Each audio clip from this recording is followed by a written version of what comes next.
Good morning. It is an exciting day for lots of reasons. Number one, I'm pretty confident we're going to combine wheat today. Number two, they're setting trusses on my house, which is awesome. And I think we're going to dissect a corn plant, which you guys loved last year, so you should enjoy again. Look, it's sunny. It is a little chilly out though. In fact, one of the guys down there is wearing a sweatshirt today. So yeah, good morning.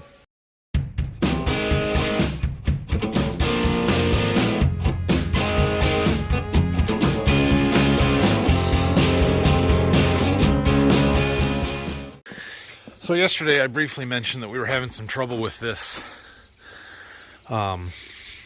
dryer, the burner not firing up.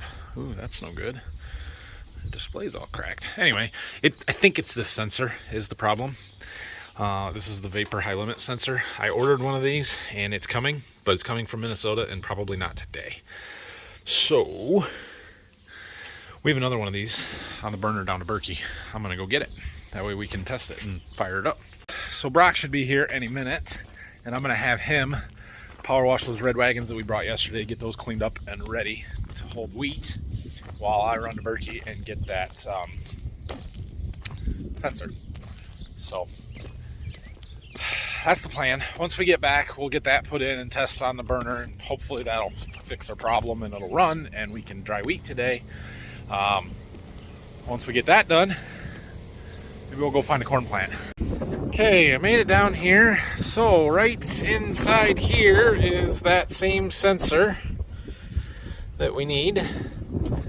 And so I need to take apart this cover, disconnect the wires in there, and then take this apart and take it back with us.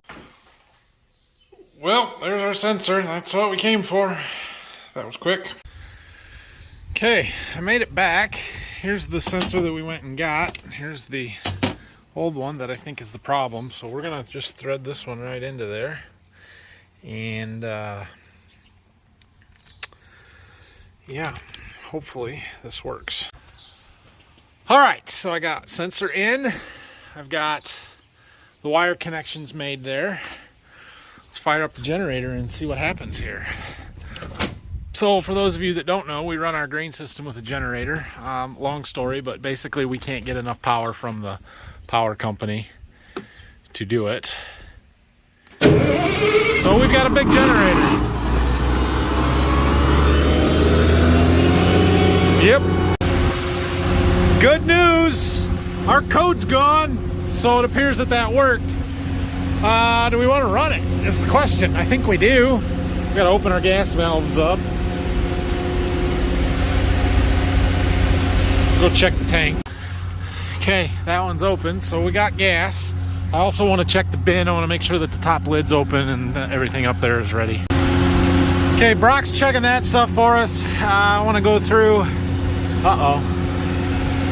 Our display's getting funky. Let's see. Dry time says 0. Cool time, I think that probably says 0. I'm not sure. 200 degrees is the plenum high limit. Cycle set point 160. Grain temp set point 130. I don't know if that's right or not. 8-degree differential. I can't read those numbers. Alright, I think I've got this set for just 1/10 of an hour of dry and 1/10 of an hour of cool time. We're just testing, right? I don't want it to actually run. We'll shut it down anyway. I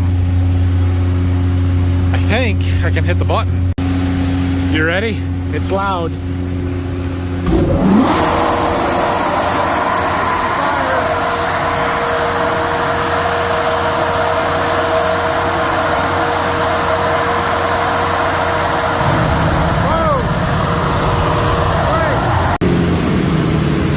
We're good. Everything works. All right, it's time to get the combine out. We've got a few calibration procedures we need to run through on some of the stuff that we had apart and worked on. I like to do this before wheat every year. Things like the sieve and chafer settings.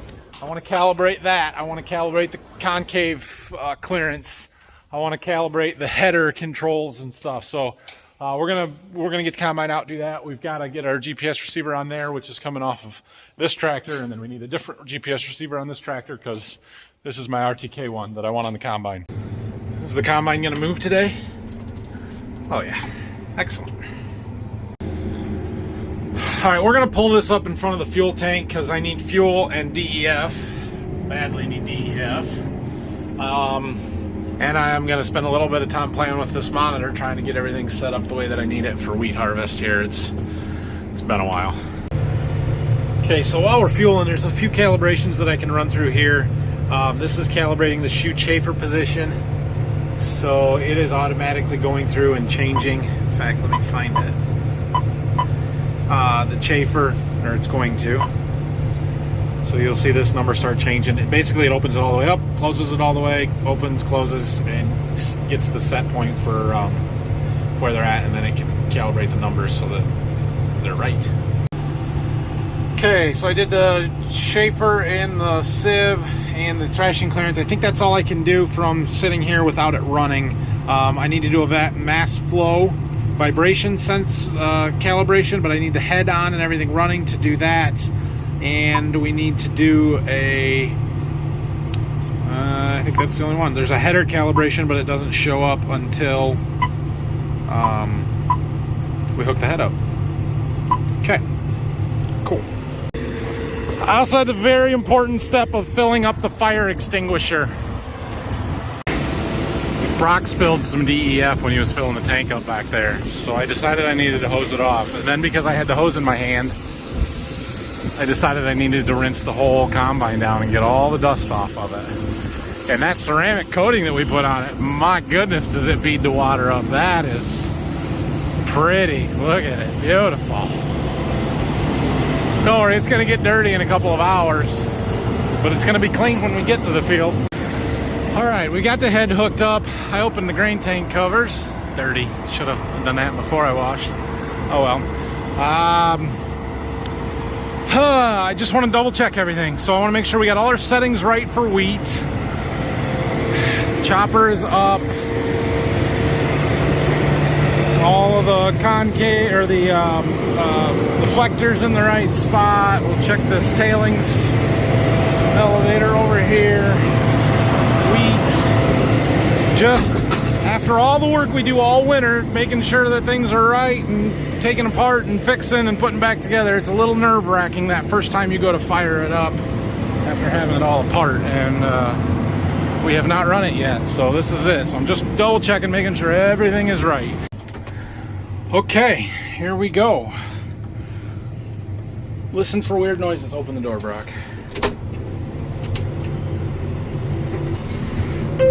Oh, chopper speeding. Okay. Well, we're close. So we're going to windrow our wheat so that they can bale it, which basically means we're not going to run it through the chopper and the spreader. So the chopper is pushed up, so everything's going to fall out back here. But we need to put this in neutral so that the chopper is not spinning. Okay, try again. Listen for weird noises. Sounds smooth. Feels smooth. It's spinning. We got some dust. Brock, why is there dust in the combine? Fan speed's running. Okay, a little speed. A little more speed. Sweet. Okay, now we try the head. The belts may take a second. They usually do. The reel is going way too fast. Slow that down. There we go. Cutter bar seems okay. Sounds okay. Center feed drum looks okay. A little speed. Sweet. Combine is good to go here. Going through some more calibrations. Feeder house, header, stuff I have to do with the head on. Okay, the combine's ready to go. Like, we're gonna park it right there, right across the road from the field, so all the neighbors can see it, all hooked up, grain tank open and everything. Let's get everybody riled up. All right, it is about 1:30. I'm trying really hard to be patient and wait till about 3 o'clock to go to the field, which means we got an hour and a half to kill. I have been promising you guys tearing a corn plant apart and exploding it. It's not a good idea today because that will take like 20 minutes of filming, and then, you know, this video gets super long, especially with the first day of wheat harvest. So we'll get to that maybe tomorrow. But I am going to take a little time to go drive around and look at some stuff. Somebody asked in yesterday's video about our March beans and how they look.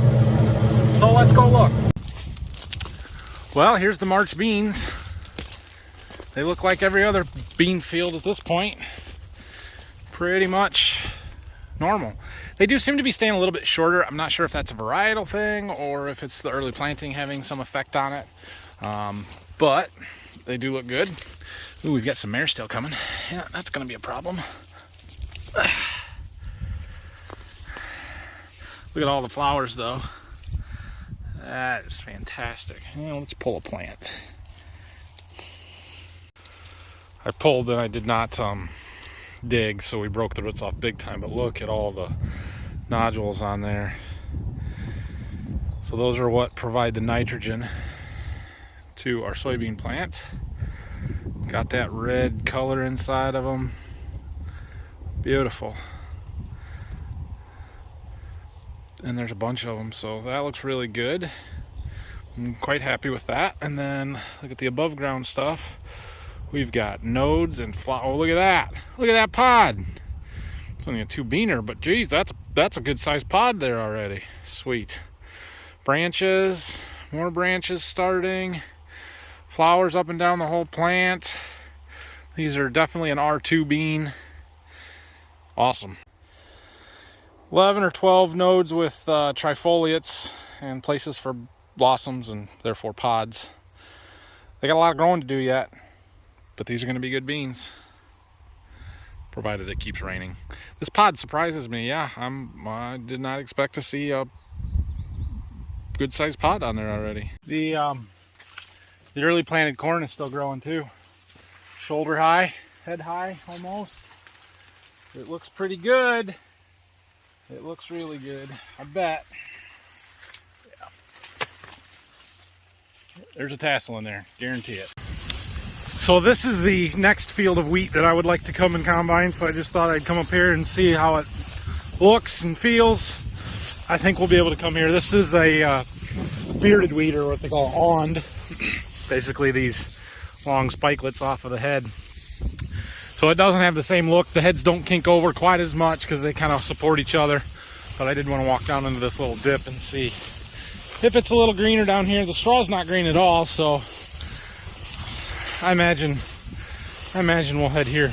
I don't know if it'll be tomorrow or not, but this is the field that I had intended to double crop beans in all along, so that's why I want to get it combined. There's 110 acres here. It's going to take a minute. All right, it's 2:45. I'm going to the field. We're just jumping across the road, so it's close, but I did transfer files to the combine setup file. I think everything's already in the display except for the variety locator files, which I kind of like to have, where the combine knows what variety was planted where, and it'll keep the track of them separate. So I transferred that. We're going to jump in the combine here, make sure everything's loaded in our displays right, and just get started. I think we're ready. I think I've got it all set up the way it needs to be. I think. Okay, there you guys saw us get started. Now I got to get comfortable and then I'll film some more. Well, we're doing it here. And things seem to be working okay. We've got a windrow behind us. You can see in the mirror over there, feeling just right. So that looks good. We'll have to get out and do some loss calculations here in a minute, but I like to get the field opened up first. And that says that we're good. I don't trust that at all until I verify. It says it's 14.3. I also don't trust that until I verify. And I hope that that is wrong, because it better be better wheat than 70. Should be, but we got to run a few loads to get everything calibrated. Okay, I got this round on the ends done. Brock's getting the grain cart out for us, but I want to just look in our windrow here for losses. So I'm going to kick some chaff out of the way, the straw. and we'll look at the ground and see what we've got for kernels. I expect there to be wheat on the ground. You're never going to catch it all, especially in wheat, but it takes a whole lot of kernels to equal a little bit of wheat, bushels wise. I think it's, I'll look in the chart when I get back in the combine. Okay, it takes a lot of kernels, but we got a lot of kernels. We got to clean that up. So we got to make some adjustments to our sieve and our air and all that stuff. Yeah. Sample looks decent, a little chaff, but that's not too bad, actually. That probably is really good. If it's really 14.2, man, we're hitting it hard the rest of today, and as long as we can. I'd be surprised if it's that dry. Okay, see how this wheat's crappy and this wheat's better? And see how it's streaky there? That would be chemical drift from our lovely neighbor over here. Oh, well, we're doing it.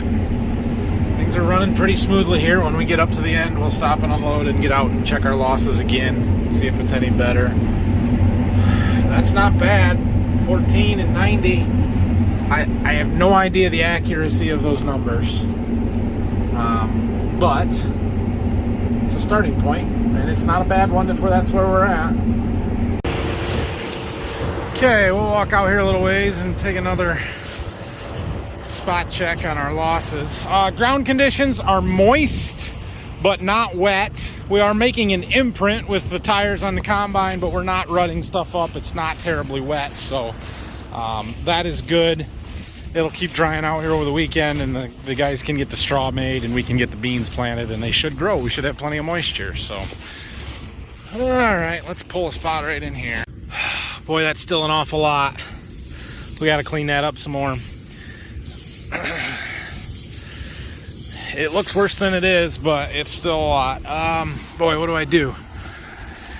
I'm gonna have to open our sieves. Maybe I need to play with the rotor and the concave settings a little bit to try and get the grain out of the rotor faster so that it separates better. I don't know. We'll play with it. Oh yeah, this is fun.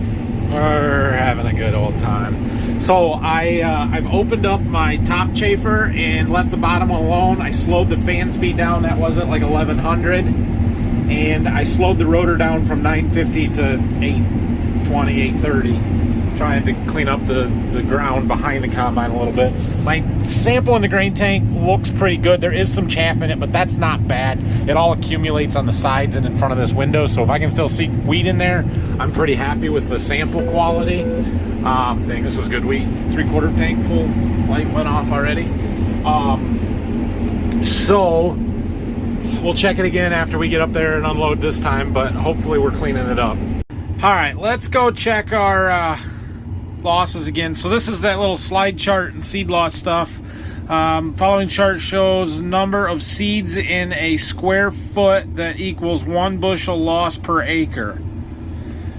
Wheat, 40 foot, 168 kernels per square foot. That's a lot. That's what I mean when I say it looks bad. It's really not. A bushel loss is considered acceptable. So we're gonna go count again. My changes have helped drastically. We've got a few kernels, much less than 168 per square foot. Maybe 100, I don't know. It still looks like a lot, but again, 40-foot head, it's not. So I think we're pretty good dialed in. I may keep tweaking a little bit, clean up the sample and stuff, but I'm happy with that. Well, I had to do the back end rows. Whoa, get up the hill. And Brock had to leave, and our grain cart's 3/4 of the way full anyway, so we're full. I'll have to drive her up. All right, well, Phil came. I had that cart full. So he got it empty, just taking that back. We're just gonna throw it in the overhead for right now. We might try and blend it off if the rest of the stuff is dry and that's a little wet. I don't know, we'll see. The elevator where we haul most of our grain to, wheat anyway, in the summer, is offering shrink only, no drying charges on wheat up to 16%. So if we can get it under 16, it's free drying, and that's worth something. I need to walk across the road and treat a box of beans real quick. So I'm gonna go do that. We're gonna shut the combine off. It'll take me about a half an hour maybe. And then we'll come back and hopefully finish this field tonight. We still need to get everything calibrated, weights and yield wise, and even the moisture tester on the combine. But the combine said there was about 63,000 pounds that I have harvested so far, and I got the combine empty on that truck, or on that grain cart. The cart said that it had 64,000 and some pounds on it, which means that our combine would be a little low if the cart is correct. But I'm not really sure that either one of them is super accurate until we get a chance to load a truck from the grain cart, take that in and weigh it and see how it compares. Little major change progress on the house today. Roof trusses on the garage done and some sheeting on, so that's awesome. July 2nd, I'm still treating beans. Never ends. I've probably got more to do after this. All right, that's done. I grabbed some combine refrigerator snacks, and I need to take that computer down here. That's the same computer we use for recording all of our load information. So, plus we'll see what that tested. Okay, back to the combine. So, Phil was testing that first load. He had taken 2 samples out of it. One was 15.8, the other was 16. Our combine says 14.6, which means we're a point to a point and a half low. So I'm gonna go in right now, and if I can figure out how, and put a point moisture correction in. It already says 1, so we're gonna make it 2, and hopefully that'll get us a little bit closer. Oh, there's the straw guy. All right, well, Ben, the guy that bales our straw, came and rode for a round, and now I picked up another rider. Say hi, Brayson. Hey. He's got a dinosaur. Where'd you get that dinosaur? Gigi got it for me. Gigi got it for you? Well, that was nice of her. What do you think? We're gonna go all the way to the tree. We're gonna go all the way to the trees. Is that cool? It's pretty cool. It's going into there, Dad. Yep, it's going in the combine. And then look, it's coming out back here. That's the wheat. Is that cool? So I did put that moisture correction in. The wheat's going to continue to dry, but it says it's about 14.5 now, and this is good wheat. 100 bushel-ish wheat, and that is fantastic. It's fairly consistent all the way across the field. I mean, the ridges drop off a little bit, but when you look at the yield map, it's a lot the same, and it's really good. This is fun. This variety is obviously a little bit earlier maturing than some of our other stuff. Generally, you feel like your full season crops are going to yield a little better than the earlier stuff, but you like to spread out your maturities and plant a variety, or a few different varieties, a variety of varieties. And with this one being early, it lets us get the double crop beans in a few days earlier than what full season wheat would be. It's not quite ready to combine yet, and that could mean 10 bushel, 20 bushel, or no difference in the fall. You don't know, but we like to plant 1 or 2 fields usually of this early wheat to give us a chance to plant some double crop beans depending on the year. This year it looks like that's going to work out really well. So talked to the straw guy. He rode with me for a little bit. Sounds like maybe tomorrow, or definitely tomorrow, they're going to be here baling. I don't think he's going to come tonight. But he's got a lot going on with trying to make some hay yet and trying to get straw baled. So I am guessing this field will have beans planted in it tomorrow night. That's the goal. Things moving. Picked up another rider. The Draper belts. Now what are those things moving? The wheat. Oh, the fingers on the reel, or the feed drum. That's what it sees. What do you guys think? What is that down there? What is what down where? Those things spinning. Those are the drive shafts. Yeah, so you can clean the window. Yep, that step is there so you can clean the windows. You're right. And for the GPS again. And to get the GPS on. Your kids are so smart. How do you know that? It says confident. How do Phil's unloading the grain cart, so I'm waiting for him. Hey, don't push on that front window though, okay? Alright. Because one thing that I have noticed, and I don't know if you guys will be able to see it very well from here, but our head's starting to turn black. And when I climbed out earlier, my hands got all black. Remember how I was pointing out that there was some black residue on the heads and it was starting to look a little dark to me? Yeah, we've definitely got some disease pressure. I don't know what exactly it is. I probably need to talk to somebody that knows more than I do, but our combine is going to get dirty. All right, we are getting close to the end of this first field here. There's a lane right there that divides it from that field. So it's still going pretty well. We've got a little strip here with some down wheat, not right in front of me, but up towards the road a little bit. So a little slower going. It's overlap from the sprayer. Got a little extra nitrogen on a small strip here, so spots like that. These two are getting a little restless. Let's see. Spots like this, it's mostly easy to get it all in the head. I just have to cut super low, which means we have to go slow because we're running a lot of material through the machine. But we're getting it. And there's that. Last little pass for tonight. Oh, Daddy.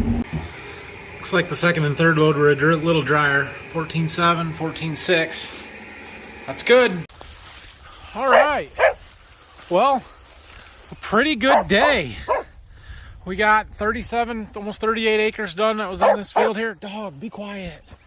And probably could keep going for an hour or two. We're just going to jump across the lane next, but no real reason to. So what do you think, bud? How'd we do?